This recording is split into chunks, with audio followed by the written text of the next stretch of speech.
You can't cancel people who are cute and talented. It's just not gonna happen. And after that scandal broke, I was like, "Oh god, here we go." So there was never a doubt in my mind that he would have a comeback because the thing is, Yundi is actually really talented, and I don't believe that you can cancel real talent. So let me expound on that a little bit. When I say talent, I don't necessarily mean just the traditional forms of talent that we think about, such as, well, in Yundi's case, in this case, he is actually like a literal piano prodigy. So he's a good example of that classic definition of what we considered someone who is super talented. Another example would be like, an Olympic medalist, right? An Olympic athlete, or yeah, like any type of the traditional performing arts, music, acting, sports, that kind of thing. Or if you're like a pioneer, a titan of industry, like an Elon Musk, right? Which I'm not really a fan of him, but you can't deny that the man has a lot of vision and the ability to execute on that vision. So that would be considered also more of the traditional type of talent. But I think this day and age, in the social media age, I consider talent to be basically anything that is able to generate and keep people's attention, to attract and keep people's attention. Because as we all know, attention is currency, and where attention goes is where money flows. So whether you like it or not, I feel like the new definition of talent that fits the world that we live in now would be if you are good at doing anything that attracts the attention of a large amount of people, and if you are able to sustain that attention, like keeping it over a long period of time, then I feel like you are basically uncancelable in today's climate. Not saying that I agree or disagree. This is just the system that we live in now. This is how the machine is set up. So, like, for example, if you think of somebody really controversial, like Donald Trump, right? People were having like literal meltdowns. People were getting divorced. I remember I had some personal friends. Okay, well, I won't put their business out on the internet like this without their consent, but like I knew people who were literally having real, potentially marriage threatening arguments with their spouses over Donald Trump running for presidency and then eventually winning the first time. And like now we are, how many years out is it? I don't even know. But now it's a whole different ball game, right? It's like, sure, there's still people that are very against Trump, but there's not that hatred and vitriol and like complete, outrage that there was the first time that he ran. Now he's become a mainstay, and he's not going anywhere because I mean, there was an attempted unaliving attempt. Did we all just forget about that? Because I know I did. I feel like the news cycle moves so fast these days, I can't even keep up. But keep in mind, this man is damn near 80 years old, and they could not even succeed in trying to take him out. So you're not going to cancel someone like a Donald Trump. It's just not going to happen, whether you like it or not. Same thing with an iconic figure such as Yundi Li. He's just too beloved. He represents too much hope and like new horizons, new frontiers culturally, artistically for an entire generation. Not even just limit to one generation, actually. Yundi Li has cross generational appeal.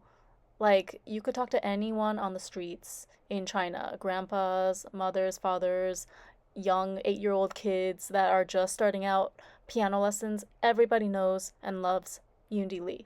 Yeah, sure, there's others like Long Long or whatever, but I'm just gonna keep it real with you. Long Long ain't as cute, okay? It is what it is. I don't know what to tell you. We stan a Yundi Li. Like, there's just no comparison in terms of the star power there and the ability to just leave a lasting impression in people's hearts. Also, he is just better at piano, in my opinion, but also low key in the opinion of the entire world though, because he won the Chopin international competition at age 18. So really, what else is there to prove? Nothing. Exactly.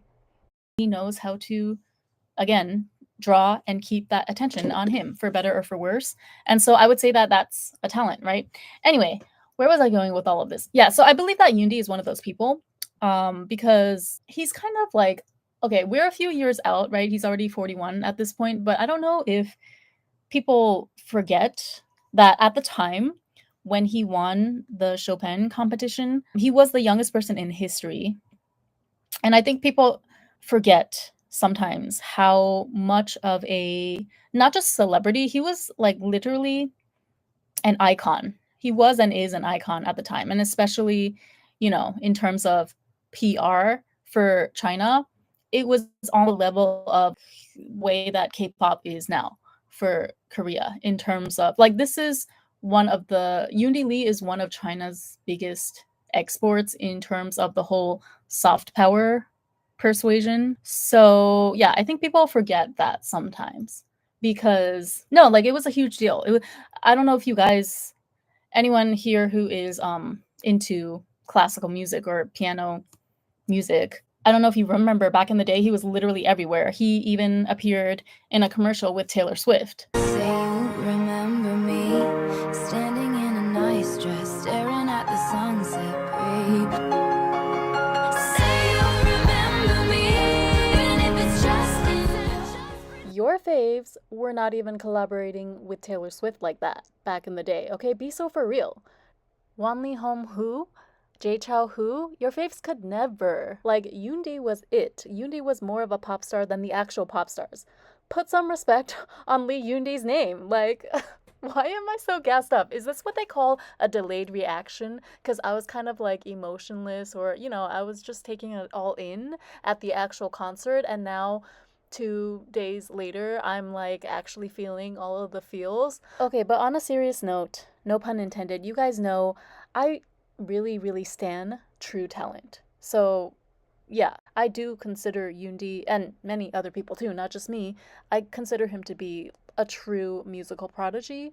And so I get passionate when I talk about people that have a real talent, and especially ones that I feel are underappreciated in society, or, like in this case, have had literal smear campaigns aimed at them.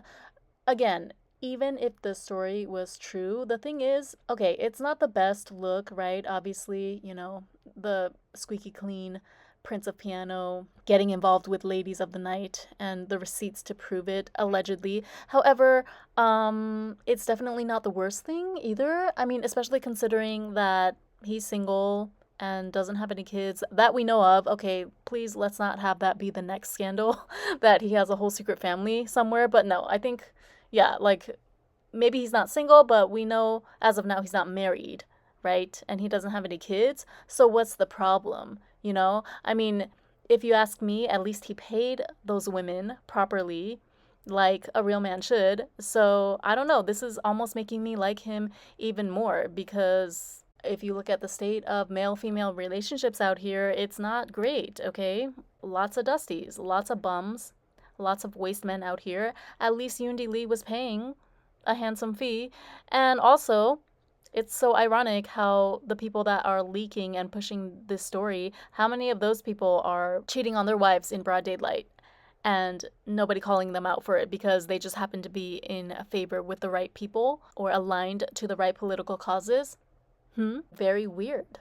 Very suspicious. Who I'm also not a fan of, but I'm just saying, like, in terms of the circles that he was running with, Yundi Li was basically the highest that you could get in the entertainment, not just in the entertainment industry. Again, I feel like he was an icon. He's kind of like, I would go as far as to say a national treasure because it's not just like the entertainment that he put out or the media that he appeared in. It's the fact that his like monumental moment with winning that award at such a young age, it kind of catapulted an entire generation of young Chinese kids to start learning piano, whether it was them or their parents pushing them to learn.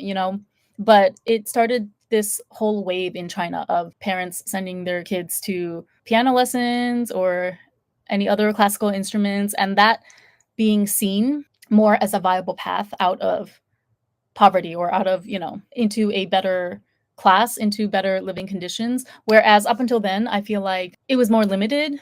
I mean, it's still limited these days, to be honest, even with social media and everything that we have, just because of the sheer amount of competition. But back in the day, it was like there were really only a select few paths that you could choose to go if you wanted to have a fighting chance at some sort of a decent, like, middle to upper class life if you were part of the Chinese masses, right? So up until that point, it was mostly just through education and also through connections. It's no secret that there's a lot of corruption that goes along in Chinese society because, again, this is like out of my wheelhouse because you would have to go into a whole history lesson and sociology and all of that. But I feel like with Yundi, like his impact, it like broadened the horizons for the next generation of Chinese people that wanted to gain some new opportunity for themselves that wasn't necessarily limited to just academics or politics or something, right? And it gave hope to the nation that you can pursue something flowery like art and still make it somehow, right? At the very least, you can gain a little tiny small fraction of that type of prestige for yourself in whatever circles that you run with. So he's a really impactful figure, is what I'm trying to say. And yeah, the more I think about it, the more fishy it seems, the whole scandal that they allegedly reported that he was in. I will say, Yundi is very cute in person, like very cute, very demure. Oh my god. I feel kind of sad because I must admit to you, I am a little bit sick of that phrase by now. Yeah, I'm over it. I don't know about you guys, but I feel like it's a little bit ad nauseum at this point. I'm kind of done with the whole demurity craze. No, but I mean, speaking of the definition of demure and cute, though, Yundi is very cute in person. Like, cute, cute, not hot. He looks exactly the same as he does in pictures and in videos.